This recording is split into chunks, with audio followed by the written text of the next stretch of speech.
et c'est ce que fait n'importe quel investisseur immobilier, c'est la valorisation de la foncière. Alors la valorisation de la foncière, ce n'est pas exactement comme la valorisation d'un bien immobilier normal, résidentiel. Alors explique-nous ça parce que c'est hyper intéressant, c'est un sujet qu'on ne maîtrise pas du tout. Bien sûr. Alors en fait, dans la valorisation d'un bien résidentiel, en général, tu vas utiliser la méthode de comparaison. C'est-à-dire que tu vas aller dans un endroit donné et tu vas voir quels sont les biens qui ressemblent à ce bien-là et qui ont les mêmes caractéristiques pour valoriser à peu près ce bien. Tu vois, tu peux pas avoir le même bien l'un à côté de l'autre, l'un à 200 000 euros, l'autre à 400 000 euros. D'accord. D'accord.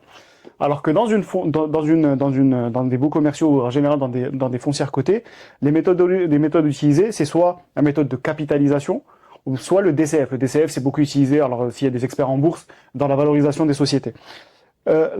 Ces méthodologies, elles sont très mathématiques. C'est-à-dire, en fait, ici, l'immobilier va perdre un petit peu son aspect immobilier. Okay. Il va devenir plus un produit financier. D'accord. Ça veut dire que on va analyser les rendements dans une zone donnée. On va dire, je sais pas, en région parisienne, on est à 7%, je dis n'importe quoi. Alors, on va analyser 7% de rendement par rapport à ce qui est constaté dans les foncières sur la zone donnée. Exactement. D'accord. Exactement.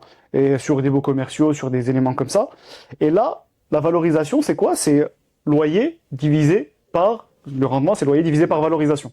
Et donc là, comment on va valoriser? On va valoriser sur ce 7% et sur le loyer de la personne. C'est-à-dire, tu peux faire un loyer à 10 000 euros et la personne sort, tu vas faire un loyer maintenant à 20 000 euros, ta valorisation, elle a doublé.